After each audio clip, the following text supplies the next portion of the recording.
There's a corporate program at one of the biggest companies on Earth that was secretly named after a war that lasted 10 years. Right now, there's a deadline in about 2 weeks that could put actual money in your pocket if you've ever had an Amazon Prime membership. And by the end of this video, I'm going to show you the exact sentence Amazon's own employees used to describe their own product in writing that got read out in federal court. It's not what a company usually says about itself. This is the story of how Amazon just paid the largest rule violation settlement in FTC history, and almost nobody explains the strangest parts of how it actually happened. Let's start with the name, because it's the strangest detail in the entire case. Internally, Amazon had a program built specifically around how hard it should be to cancel Prime. They didn't call it something boring like Retention Project.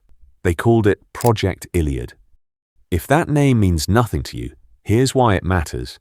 The Iliad is Homer's epic about the siege of Troy, a war so long and exhausting it became the ancient world symbol for something that should be quick, dragging on forever.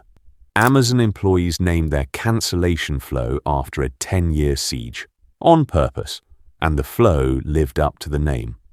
According to the FTC's complaint, cancelling Prime required navigating 4 separate pages, 6 clicks, and 15 different options before you were free. 4 pages, 15 options to cancel a subscription. Here's the part that should really bother you. This wasn't an accident, and it wasn't guesswork. Amazon rolled out the Iliad flow in 2017, and its own internal data showed Prime cancellations dropped by 14% almost immediately afterward. Not because people changed their minds, because they gave up navigating the maze. That's a number Amazon tracked internally on purpose as a success metric. Now, you might assume this was some low-level product team optimizing a funnel without thinking about the human cost. That's not what internal company documents show. Amazon employees, in writing, called subscription-driving tactics like this a bit of a shady world. One internal document went further, describing the practice as an unspoken cancer inside the company. Those aren't the FTC's words. Those are Amazon's own employees describing Amazon's own product internally, years before any of this became public. And according to the FTC, some employees actually tried to fix it. They pushed for simpler cancellation flows. Those fixes were slowed down or undone, specifically because a simpler process would have cost the company revenue. The FTC's complaint alleges leadership knew exactly what the trade-off was and chose the revenue. The FTC didn't just sue Amazon the corporation, it named 3 senior executives personally. Neil Lindsay, who oversaw Prime as a senior vice president, Russell Grandinetti, another senior vice president, and Jamil Ghani, the vice president who directly ran the Prime subscription program. The FTC alleged all 3 knew about the consumer harm and let it continue anyway, because fixing it would hurt the business. Naming actual executives personally, rather than just the company, is unusual for an FTC consumer protection case. It signals the agency believed this wasn't a rogue team.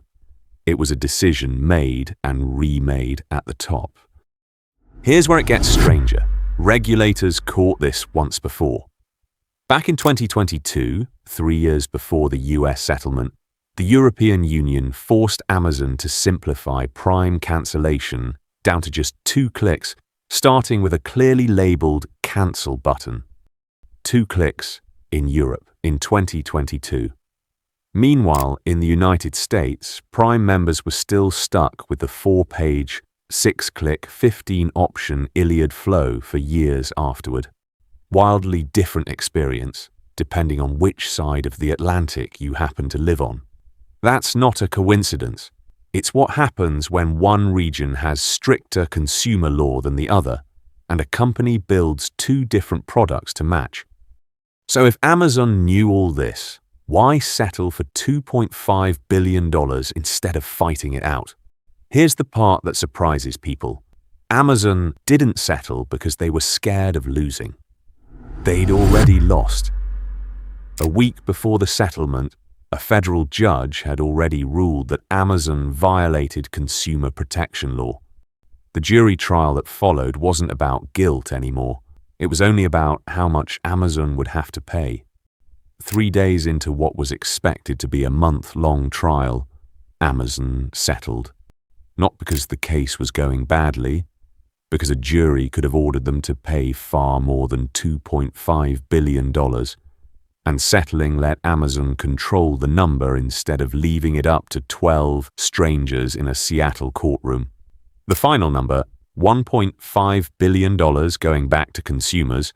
Many refunds are automatic, up to $51, no claim form required, and $1 billion in civil penalties.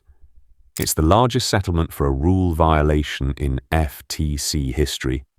But here's the detail I think is the most important part of this entire story. The same year Amazon was forced into this record settlement, a federal appeals court, the Eighth Circuit, struck down the FTC's broader click-to-cancel rule. That was the rule that would have required every subscription company in America, not just Amazon, to make cancellation as easy as signing up. It got vacated on a technicality days before it was set to take effect. So the exact behavior that just cost Amazon $2.5 billion isn't actually banned industry-wide right now. Amazon got caught under older, case-specific law. Every other company running the same playbook is still operating in a gray zone. If you've ever had a Prime membership, there's a real deadline attached to this, July 27th, 2026, to file for your share of that $1.5 billion refund pool. I'll leave a link to check your eligibility in the description.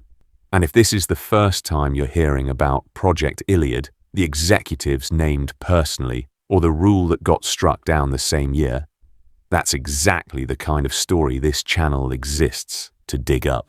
Subscribe if you want more of the real mechanics behind the biggest companies in the world.